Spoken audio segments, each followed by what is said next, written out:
Hello, and welcome to the NoFruitPodcast. Yeah. Hello, everyone. This is Maurice. And this is Kafi. We thank you for tuning in today. Please be sure to like, share, and subscribe. I hope you enjoyed today's episode. Well, hello. Welcome back. Hope that everyone is enjoying their day. We have a lot to talk about, Maurice. Mm-hmm. A lot has been going on since this last podcast. Mm-hmm. So we've completed our election and we have some results. Mm-hmm. But everybody doesn't like the results. No, not at all. They don't like change. No, they don't. So we have a new president-elect. Mm-hmm.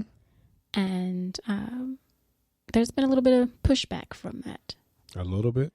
That's an understatement. Just a little bit. A little bit of pushback. So there's been some questioning of ballots. There's been some uncertainty on what the real deal is. So they are giving a little bit of pushback in reference to how the ballots were counted and whether or not those mail-in ballots were actually good and valid. Right. So there's been a little pushback about this change and whether or not, do you think the change is going to happen? Isn't that a song? Do you think the change is going to happen? Yeah. I can't. No, that's not the song. I can't think There's a song. There's a song about change. Right. I can't remember what song. But don't worry about it. It'll come to you later. Yeah, I guess so. Maybe. Do I think it's going to happen? It's going to happen. A change is going to come. Yeah, there you go. That's a song. No. There was another song that I was thinking about. Not that song. No, but yes, a change is going to come is a song. So keep on going. Yes. Yes. But the question becomes when and how. Mm-hmm. Because unfortunately, the powers that be today are not necessarily welcoming the change. And that's key.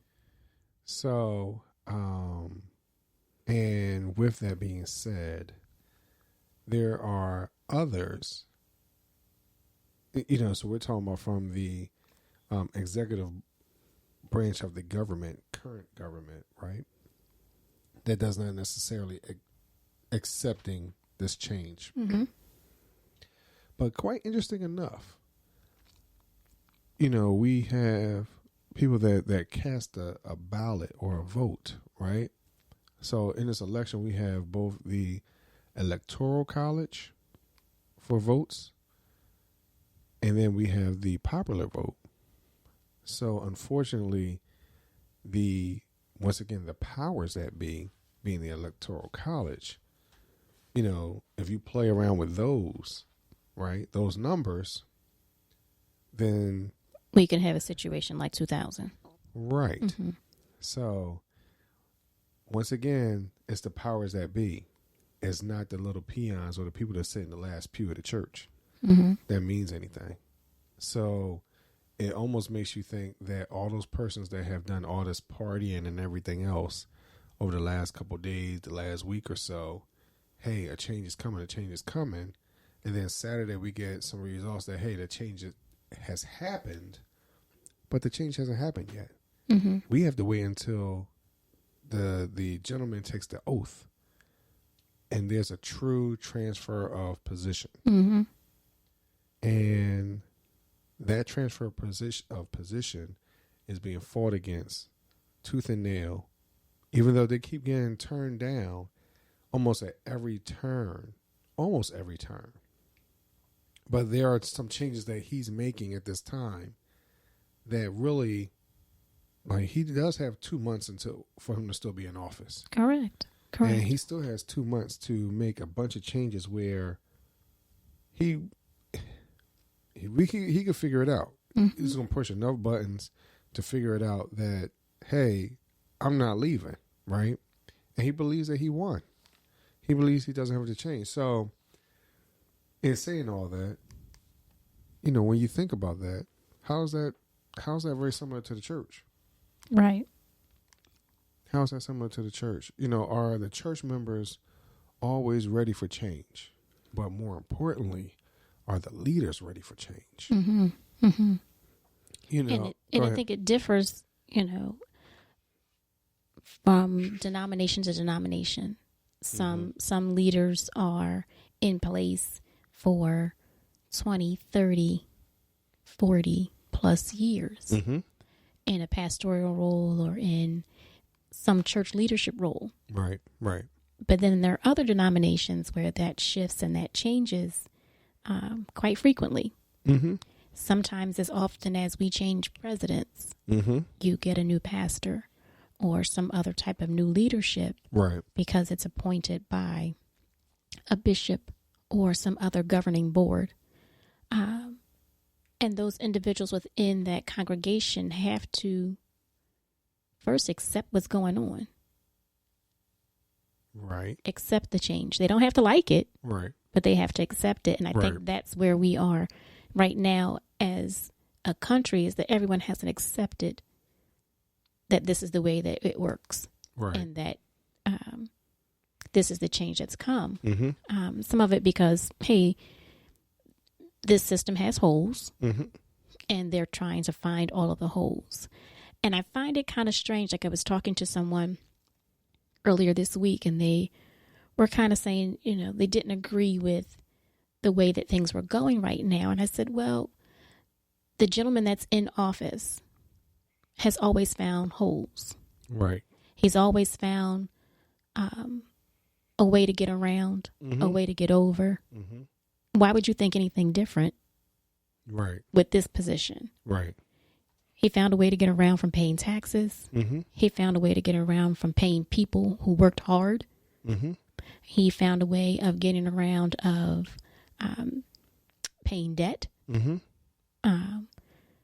So why wouldn't you think that he would challenge the system with all of the political backing and with all the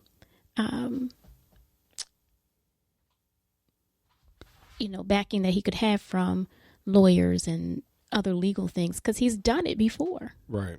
He has clearly done it before, not only with the things that we know, but I'm probably thinking that a whole lot more the way that his track record shows and his history shows and the things that he has said shows. And people have receipts, like they have proof that he's said and done these things, but he's not sitting in jail. Right. So he's found a way to get around things and get over things and get, the results that the normal Joe Schmo couldn't get. Right. So I'm standing here saying, yeah, go ahead, turn over every stone, challenge everything that you can challenge, so that when we do have to walk away, that you can't walk away like, oh, well, it's because, you guys didn't look at this and you didn't look at that. No, I say challenge every state if you have to. Right. Because at the end of the day, God gets all the glory. And like you said, the majority of people voted. The most votes cast in a long, long time. And so that speaks volumes on how much people wanted their voice heard and that they wanted change or whatever.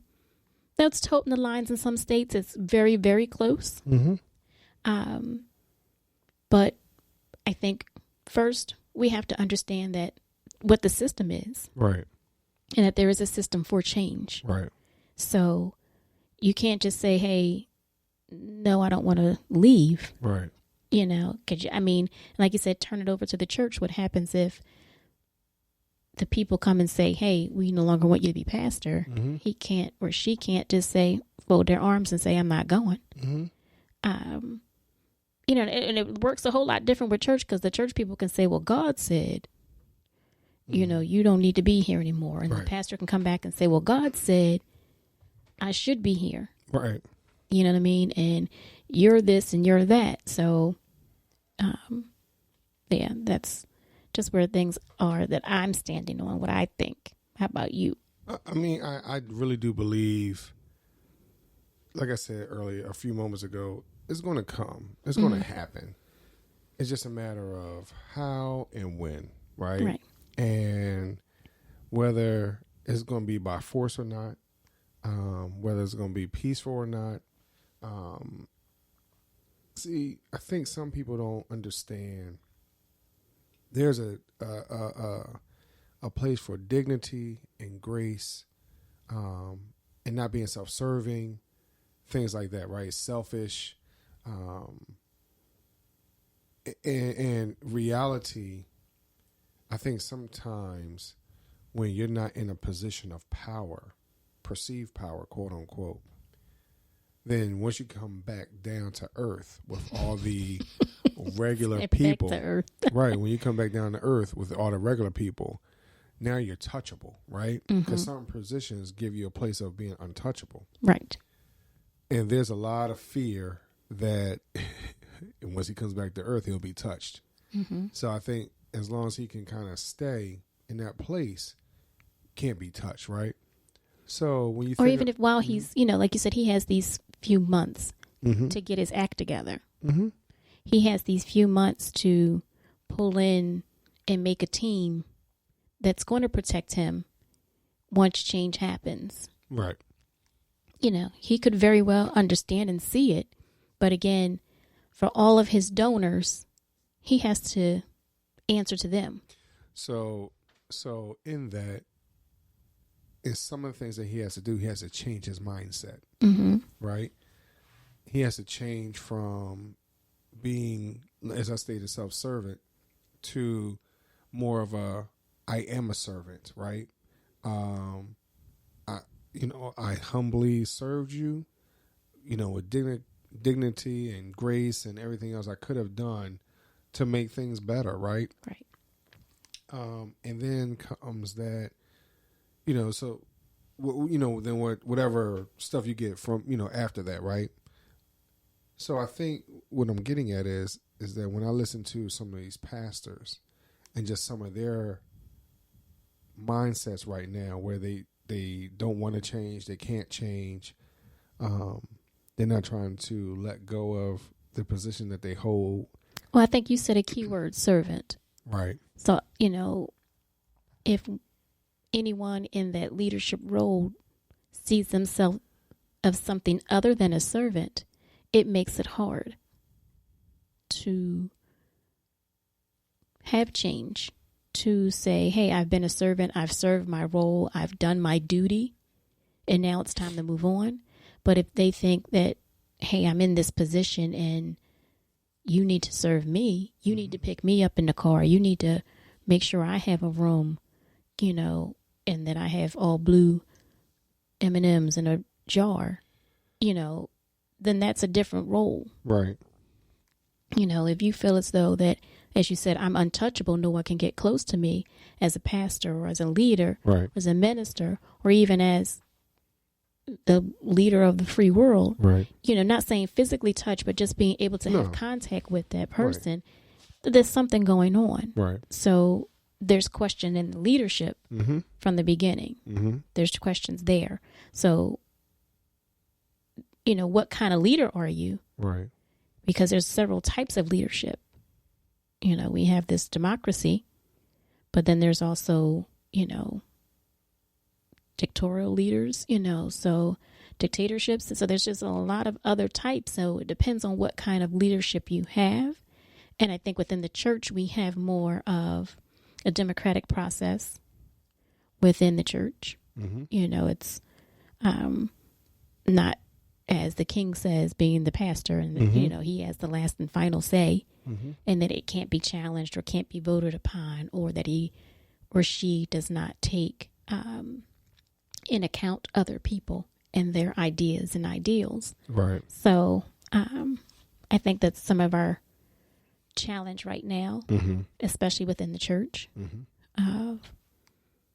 What kind of leaders are they? Right. And then, as you said, how do they handle change? Because a lot of people don't like change. Right. They don't like it, whether it's the money kind, Right. Because I know I remember many a day in high school, people would throw away pennies. I'm like, what are you throwing away the money for? Right. Because I don't like brownies. Mm-hmm. That's what they used to say. Right. Even in church, they would say, when we pass this plate around, we don't want to hear anything rattling. Right. Just put paper money in. Mm-hmm. I understand for those who had to count it. Mm-hmm. They didn't like that part. So, because I've had to count sometimes, and it's just like, oh my gosh, so it's a lot easier and to then count. Also, bills. I think even with you, I'm sorry, this is going to be off topic, but I think there are some people that would come and just dump all their change. Mm-hmm. Like you said, as I'm just to get rid of it. Well, as I'm saying, thinking about as I'm an usher, I remember this one lady who put a whole roll of change. I can't remember exactly what it was, but I could see her putting the roll in the plate. Mm-hmm. So you can't say that she didn't give, right? But at least she had it in a roll. At least she had it in a roll. You get what I mean? But then there was this gentleman who we really do believe that he lived on the street. But his offering was, it was always a bunch of change. So I remember the officers talking about, we need to stop accepting money from him. And then there were some that were saying, no, we need to, continue to get the money. Right. But the one officer that had mentioned it was because he would walk around, like I said, we thought he lived on the street. Okay. Because he had, some type of, some fragrance that, would linger, So, I think that's what they was kind of alluding to. Like, hey, he can just kind of stay in the back and not do that. Right. But that's a whole nother topic. But just maybe when you talked about the change in the plate, it just made me think about that. But I want to say that as I'm sitting here thinking about the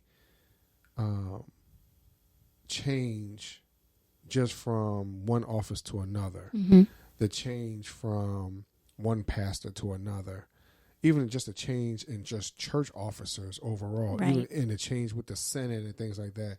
You were making me think about just all the positions that I've ever held. So many. As I told someone earlier this week, like, hey, I've been in every position in the church, just about, except for any organization that had that was predominantly women, where it was only for women, and I have yet to be a pastor. Have I been on ministerial staff all the way down to an usher and to just a regular person? I have been. So it's not too much when it really comes down to whatever I've held in my life. There's not too much I don't know. Right. So when it comes to change, I know how much change I've had to adapt to from, one person to another, because every president, has their own mindset, their own goals, things like that. And sometimes even with an organization within a church, depending on the pastor at that time and what his vision is for the church at that time. Right. So sometimes you'll change your even just your church anniversary theme. You've had this for the last 10 years, and you're like, all right, we're going to change it up this year. First we was in reclamation of members, and now we're into the revolution, and we're going to fight the power, so, it just depends on. It depends. Like you said, every pastor comes in with their own, thoughts and ideas. Right. I remember just wearing a shirt and skirt in a Right. choir. Right. And then we had a change in the pastor. Right. And he said choirs need to be in robes. Right. Y'all need to go raise some money and get some robes. Right. So, then became breakfast sales and spaghetti sales and bake sales and stay-at-home tea sales and all that kind of stuff, so that we could raise some money to get robes. Right. And then, so with all of that, yes, with leadership, they have different ideas and they have different agendas. They have different focuses. Right. And that's all well, because as long as it all addresses the people, because the people have different focuses and different needs. Right. And we can't meet all of them as a leader. So as leaders change, then the needs shift and change with that administration. Right. One of the other things I want to, point out real quick is that you were talking a little bit about the shift of change. And so it brought me to like Inauguration Day or pastoral installment day. I don't know what it's called. Yes. Losing my thoughts there. Or even when, like you said, as an officer, when you have an anniversary, everyone gets read back in Right. as a member of the lay group or a member of Right. this choir, and then they have a charge, Right. An oath almost, Right. So it's very interesting to see the parallels between the church and politics here Right. in the United States, and how, I don't know which one came first, probably church, but Right. but I think politics kind of rubbed off on it a little bit as well, and I'm sure the church rubbed off on politics. That's Right, probably why right. they, use the Bible and say their oath and obligation there. But Right. there's just so many different things that are similar. Mm-hmm. I can remember going to installation service, and everyone came and laid hands on the new pastor and prayed for that person.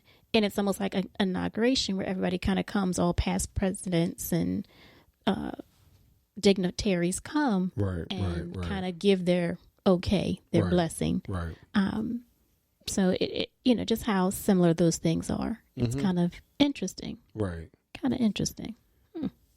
Right. So one of the things that you were talking about as far as change, and we talked about the government, and we talked a little bit about the church, but one of the things that you have brought up to me, Kafa, with this topic was just some of the changes in the Bible. In the Bible, yes.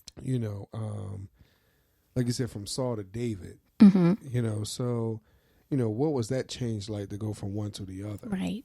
In reality, and knowing the history of Saul, right, and what he was all about, right, and then to switch over to David, so people weren't always happy with that change either. right.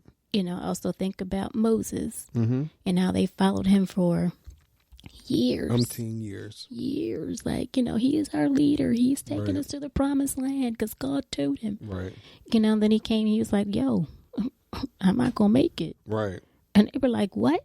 Right. You brought us all this way. We done walked and traveled from here to there. Right. And now you telling you ain't going? Right. And then he was like, yeah, it's good. But my man right here, Josh. Right. Josh got you. It was like that young buck.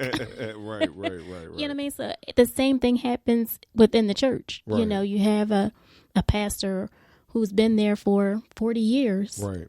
And people have grown with them. Oh, he married me and he baptized every one of my kids. And he came, there when my mother was dying.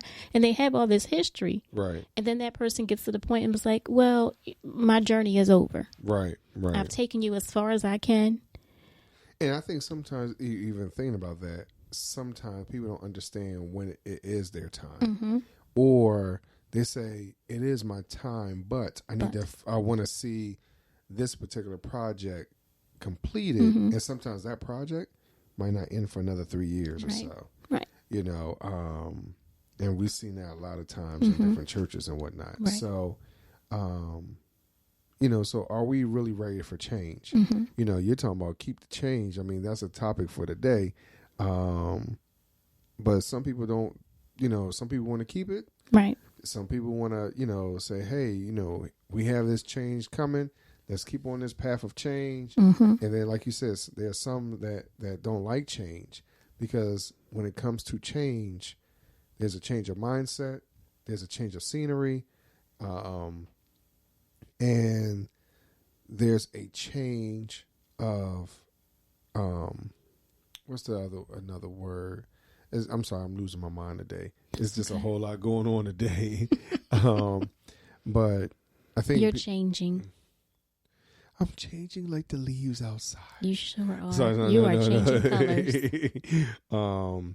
But I think people just don't like this change. It's too much going on. I mean, people have had to change their lifestyle exactly due to this pandemic, whatever's going on with that. People have had to change with how they've lived with dealing with racism or classism or anything like that, sexism. There's even a change and a shift in that. So right now, we are just going through a lot and how much change can you bear at once? A lot of people have, problem with one change, let alone 18 at the same time. Right. You no longer can just go to your corner store and guarantee you can get a roll of toilet paper and know that, hey, all right, your delivery is not today. I can go next Tuesday, and I know I can go get it. And then you realize next Tuesday comes, the following Tuesday comes, 3 months has gone by, and they still don't have toilet paper. You want to go and, get sugar and flour and things like that. Me being in the store earlier this week, I'm looking at some of the shelves like, They're wow, shelves are really still empty. Empty, yeah. And it's, to me, I'm gonna be honest with you, it's empty with some of the craziest things though. Like, it's like, how you be empty of flour? Yes. People are baking that much? They baking eggs, yes. Christmas time is coming, and Thanksgiving, people are starting to try out their recipes. I guess so, but that was just because before they could go to grandmoms and they could go to aunties. I guess you're right. And eat their good food. I guess you're right. But now they got to figure that out themselves. So they've called auntie and they've called grandmom and say, "How am I supposed to make that again?" And they say, "Go get this and go get that." So they trying it all out right now. Yeah, no, I guess you're right. You're right. So they're trying it all out right now. That's a good point. So, but I agree. People don't like change. Right. As I said before, they don't like loose change. And I'm wondering, when I was thinking about our topic today, to keep the change. A lot of times when we pay for things, we say keep the change as a tip. You know what I mean? So yep. That's kind of how I'm kind of playing on words. I have some puns going on here with keep the change. The other thing that came to mind was several months ago. I haven't seen it much, but I've seen a few signs where they say we have a change shortage. Yes. And they wanted you to use debit cards and credit cards. Right. One, I think, I'm a conspiracy person, so probably to track your spending because the government gave you some money. They want to know how you're spending it. Right. So I figured they could track it if you could swipe your card. Right. Versus, using cash. But then I don't have any proof of that. So there was a change shortage. So therefore, they couldn't give us change. And I'm thinking that's what's happening right now. The government doesn't want to give us change. That's a good point. Well, is it the government or just a few select people? It's a few select people. Because even those persons that a few months ago, I thought would not accept the change. Some of them have. Right. And they've changed in their verbiage, not necessarily the total message, but just the way they're approaching things. They're acknowledging, no, change is here. It's something because they had to get reelected. Right. You know what I mean? So there was some change in their verbiage and their attitude the messaging that they were putting out, right, so they can get reelected. Some of them, the language changed because of all of the unrest that was going on, and they needed to appeal to that population. So those are some things. But I just think it was kind of, interesting how we had a change shortage and they didn't want to accept things, or the change shortage was there and they were asking for change. Bring your change to us. Can you give us some change? Right. And now here we are and we have a change, and it's, some are accepting of the change and some are not accepting of the change. Right. So it's kind of interesting. Yeah. And I think,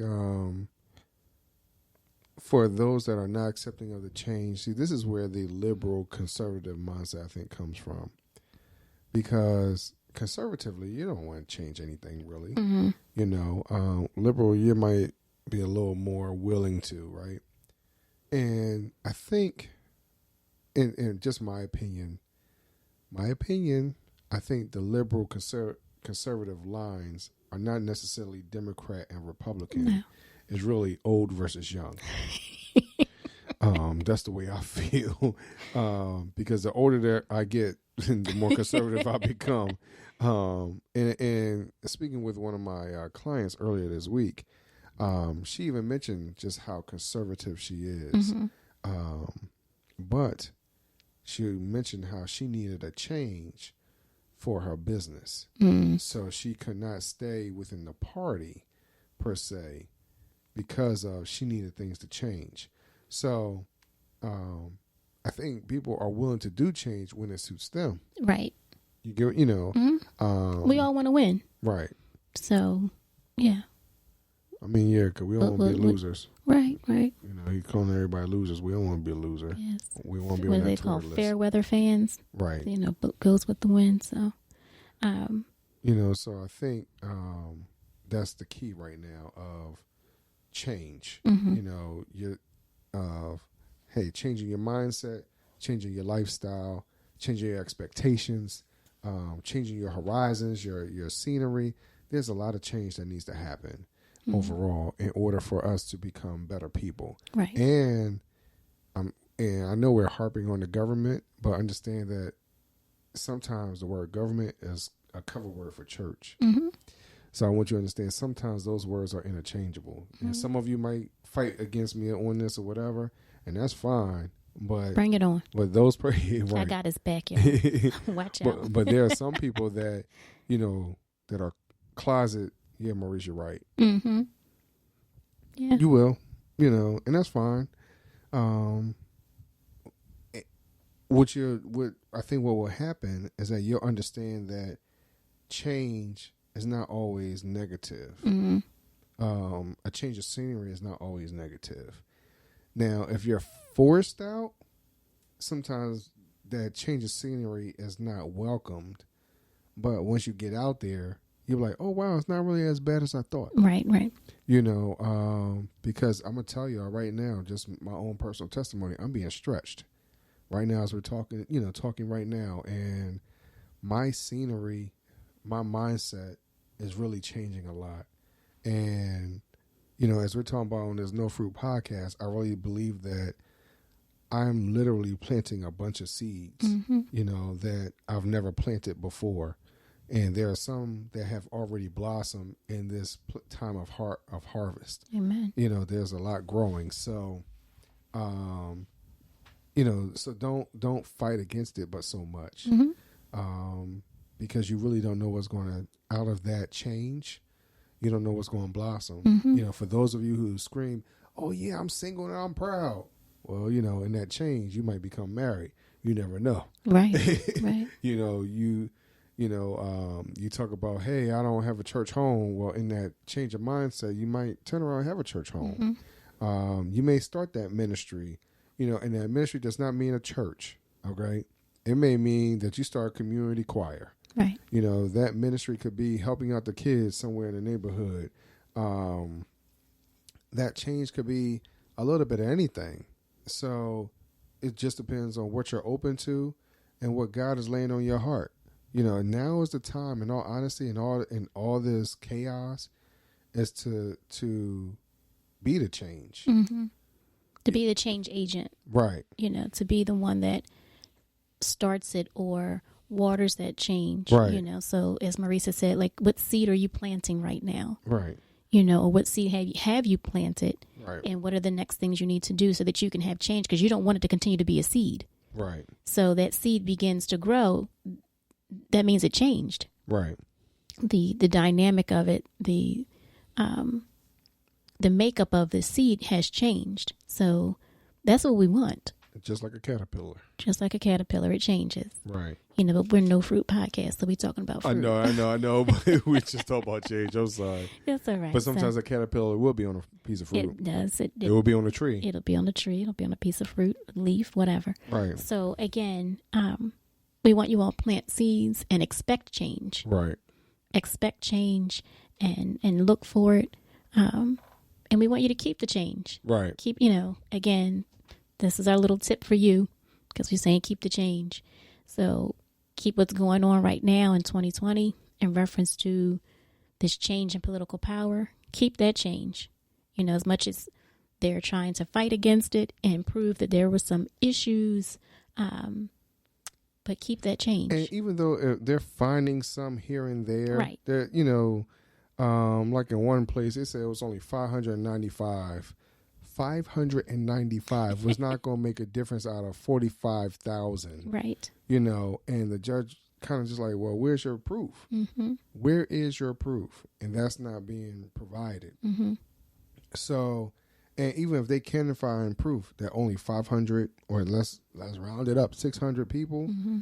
that's that is not enough to do a recount. Right. To say that there is truly an issue that was systemic enough Right. to make a recount. Right. Yeah. So, and I guess it goes back to, whose report will you believe? Mm-hmm.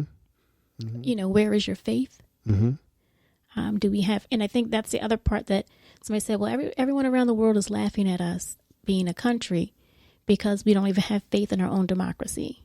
We don't have faith in our own system. Well, they mentioned, something else I read, where they're talking about the one person that's going around speaking to these other countries this coming week, and he's saying that, hey, his eye or the America's eye is on these foreign countries and their democracy and what they're doing, being transparent. But at the same time, he's saying, no, we need to keep our current president in office, right? Mm-hmm. And debunk this whole voting process. So it's things like that where we look like we are all over the place as a country. Mm-hmm. That's what makes it look weird. Right. So that's why we are a laughing stock right now. Yeah. Even though we've had plenty of political leaders across the globe to say, almost welcome America back, Mm-hmm. To some degree. And that's just something where, is that where we are? Are we really in that place?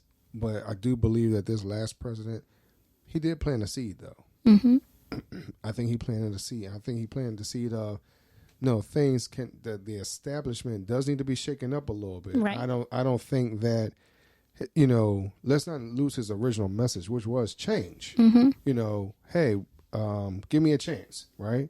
You never know how it's going to go. Mm-hmm. And we and didn't. He was the epitome of change. He was someone that was not part of the politics. He was not a part of any armed services. So he was totally a change. Right. He was a change. And now people have voted and they want another change. They don't want that right now. Right. Or any longer.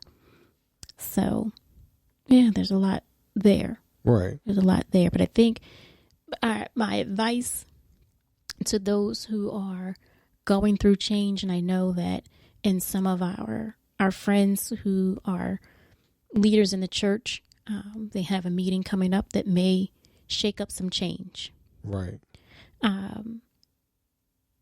There's a few meetings that happen throughout the year where pastors get moved around in certain denominations. So we have some friends in a denomination and they are questioning where they'll be pretty soon. So some of the things that they have to remember is that one, change is inevitable for the type of position that they have. That's just what it is. It just happens. Right. The bishop comes in and he makes changes or she makes changes. So one of the key things real quick is that you can't pretend that there is no change. You can't continue to walk around like blinders on, like, hey, change didn't really happen. I'm still here. You have to understand that there is change and you have to start now, not planning for next annual day, but now plan for the new leadership. What's that transition going to be? And I hear you on that, but I'm going to play the other side. Go ahead. I mean, I'm just saying, a lot of leaders and pastors don't do that. They don't think about, well, who's coming in? Let me get things in line for them. It's more so like, hey, I'm just going to play it every Sunday and every, Wednesday as normal. And then when I'm done, it's time to go, I'll go. And I think that there are some that are preparing for the change and understand change is needed or coming. But again, when they change, what's left out there for them? Mm-hmm. You get what I mean? But I think, that's my next point is the failure to communicate. Mm-hmm. So leadership, whoever's creating that change has to communicate well with those who are part of the change. Right. And those who are leaders have to, share with the congregation that, hey, there's going to be a change, but that, make them feel comfortable with it. Communication is the way that you make people feel comfortable. Mm-hmm. if you and I lived in this house and we didn't communicate, how comfortable would that be? It wouldn't be comfortable. Exactly. So, you can't be in church, which is an extension of your family, and you not communicate what's going on, allowing, in some ways, your own vulnerability to come out. Mm-hmm. Or I think being a way to reassure people that it's going to be all right. God's got it. And that's the one thing people don't want to do. They don't want to show that they're vulnerable. Not at all. They don't want to show their weakness. And overall, you can't, you can't fault them for it. Yeah. Because most people don't want to be hurt. That they'll be hurt if they show their, how vulnerable they are. Mm-hmm. And I have quite a few family members, as you well know, that fight that all the time. And even just the simplest things such as "I love you" is a sense of failure, right? Of strength. And I think that shows a lot in our current administration, right? I think getting sick and showing vulnerability is a sign of weakness, right? You know what I mean? But if we're all Christians and we look at what Jesus did and how Jesus felt, then it shouldn't be that much of an issue. Right. It shouldn't be that much of an issue. I think, little Bible verse you always learn when you young is what? Which one? Jesus wept. Oh, yeah. Right. You know what I mean? He ain't cry. He wept. Right. So that's not a little, no, the man, wept, boo-hooed, so that's something, not only as a man, but just, if we are Christians and we're following Christ, then, you have to be vulnerable sometimes. Right, right. So one other tip I would give, I guess, people who are shifting and changing leadership roles and would be to don't ignore the need that other people need to vent. Okay. And, again, it goes back to that vulnerability side. Right. And I can only go from just me being a supervisor, that when we've had some change, I had to allow my staff time to kind of vent, because if not, they start gossiping. So between them venting and having good communication, it kind of smoothed things out. So those are some things that, as our current leadership venting, I would say no, because before, social media was hot, but the last few days it's been a little silent. Yeah, I mean, he still says a few things here and there, but it's not venting. It's not as it used to be, right? And neither is his family. I mean, before we would hear from his son, his daughter, like everybody else, and it's kind of radio silent recently. Right. I mean, but sometimes there's quiet before the storm. It is. So, with all that, we have to pray for our leaders. Right. They have a whole lot to deal with and handle. So we're praying for our leaders, not only of this free country and across the world, but we're praying for our church leaders. Right. I'm praying for you. Why? I'm joking. Because you need prayer. So as you said, within the business, you're doing a lot of things and you're leading a lot of organizations and businesses within Chisholm Group. So, yes, you need to be held up in prayer as well. So I mean, I know that you're praying for me. Yes. I mean, behind every strong black man is a strong black woman, or beside, or maybe even in the front. It all depends on the day. Hey, they're close by. They're close by. That's what matters. And that's the one thing that I acknowledge, that, I'm not, first and foremost, God is the head. And then second, I know that, the wife is the second head. So I know that she's right behind me, right beside me, and right in front of me. Like I said, it depends on the day. And I acknowledge that, and I receive that. And, from a male perspective, you have to understand that even in being a great leader, sometimes you have to follow. Yes. And again, it goes back to your servant, what you're saying. Sometimes you have to realize that you're in a servant role as a leader. Right. That you are serving the population, the community, the people. Right. Yeah. So, again, with bowed heads, we pray for our leaders. Very much so. And we thank them for what they do. Right. And we pray that God continues to bless them and to show them favor. Right. And to encourage them to do the right thing. Right. Right. The right thing. Right. So, Pastor Maurice, what are your final words? Pastor Maurice. Yes, come on. We love you and good night. Okay. We love you. I'm sorry. I think you said it all. There's nothing else to really say. I think that's we just need to continue to uplift each other. Yes. One way or the other. I think that's what you're saying in a nutshell. Continue to uplift and love on each other. And keep the change. One way or the other. Because I don't want to hear people walking around clank, clank, clank, clank, clank. Keep the change. Keep it all. We have so much change in this house. And Maurice said, well, babe, there's a shortage on change. You think we should take it back to the bank? And I said, no.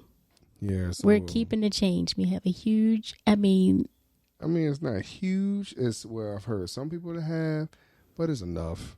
How many times have you use cash and then you just throw the change around? So, one thing I will say, I didn't have enough quarters to put air in my tire today. So there's plenty of quarters in there. I know. It's plenty of quarters in the house, but I didn't have any quarters in my car. Oh, well, that was your fault. You should have went into the change bin and got it, because we have plenty of change. But yeah, continue to uplift each other, continue to laugh with each other, and because we need it. We do. And let's make sure that as we go into this next season, whatever that is, let's be as hopeful and as prayerful and as positive as we can. Amen, Pastor. That's the way you do it. If y'all could see Maurice's face, oh goodness, bless his heart. What? Oh, you know goodness. what? So that we're going to segue right on out with that. But I just want y'all to know that continue to listen to us, because we're going to have some updates coming in December leading into January about where No Fruit Podcast is going. Amen. So maybe you'll be able to see my face literally. Oh, my. We will keep you posted. We'll keep you posted. So as the holidays are coming, we hope that you reach out to one another, family members. Right. If you can't see them, please call them, because it's just a rough time right now. Right. Also, remember to listen to us on Facebook. No, you don't listen to us on Facebook, but make sure that you connect with us on Facebook, Instagram, and Twitter. Stay fit with us each and every single day. Right. Look out for our motivational words each week. Right. And also, there's something that you can do with the holiday coming up, and you're just not quite sure what kind of gift to give to someone. Give the gift of No Fruit t-shirts or sweatshirts. You can find them on Amazon. And where else, Maurice? Positive Energy Shop. PositiveNRGShop.com. That's right. Check us out and support this podcast. And we will continue to love you and thank you as we thank God for this time that we have with you. Thank y'all very much, y'all. And we will talk to y'all later. Love you all. Peace.